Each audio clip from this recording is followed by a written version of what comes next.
One passenger has been killed and more than 30 others injured on a Singapore airline flight from London to Singapore, which was hit by severe turbulence.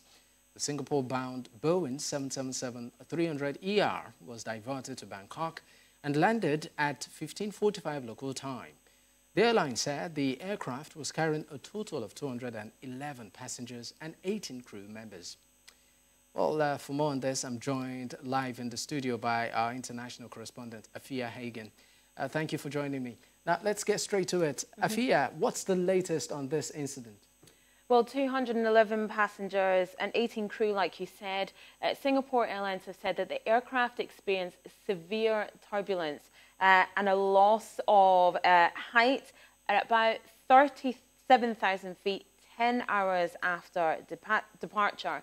Now, the pilot declared a medical emergency. An emergency landed at Bangkok, and Singapore Airlines said it offers its deepest condolences to the family of the passenger who died, a 73-year-old British man who's thought to have died of a cardiac arrest due to the conditions on that flight.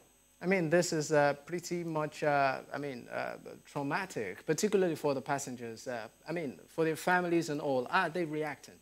Absolutely. You know, passengers have been giving eyewitness accounts of what happened 10 hours into the flight. Lots of people didn't have their seatbelts on and were perhaps wandering around. It's a long flight. I've taken it.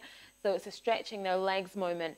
Lots of people saying that there wasn't turbulence beforehand, and it was very sudden. So sudden, in fact, that people that were standing up or sitting down without their seatbelts on hit the roof. So hit the places where you have the mask drop down, hit the baggage places. If people in a toilet hit their heads, and that's where most of the injuries came from. Lots of screaming, lots of crying, and lots of panicking, you can imagine. I mean, it's Boeing again. We know that Boeing has been, in the news concerning air disasters and what have you. I mean, does this again put some sort of searchlight into, I call it the budding process of Boeing and all of that? Are we seeing any form of technical fault, to all of this too? At the moment, no. But you're right in saying it doesn't look good for Boeing because of the news that we've had about Boeing lately. Singapore Airlines have a really, really great history and record when it comes to safety. It's thought that this is actually about the weather conditions. There was thunder and lightning in the clouds in the area at that time. Perhaps the plane flew through a cloud that had a storm in it that caused this downdraft, this sudden drop of 6,000 feet, and the severe turbulence, or worse, it was clear weather, and then you get the turbulence, and if you're not in the clouds, then you're absolutely not expecting it, and again, it had this downdraft effect, which meant it had that sudden drop, which caused the injuries. Now, it doesn't look like it's a fault of Boeing yet, but Singapore Airlines are investigating, and of course, we'll hear more in the coming days. All right, let me just throw in this kicker. I mean, I was still checking yesterday. They tell you the safest form of travel is air travel. But all of this, is it still?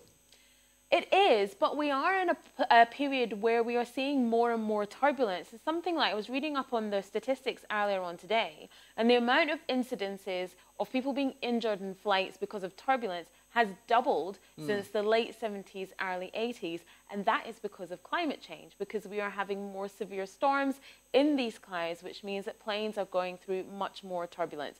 So incidences of severe turbulence have doubled, incidences of mild turbulence have also gone up as well, but it still remains one of the safest ways to travel. Thank you so much for your time, Afia. Thank you. All right.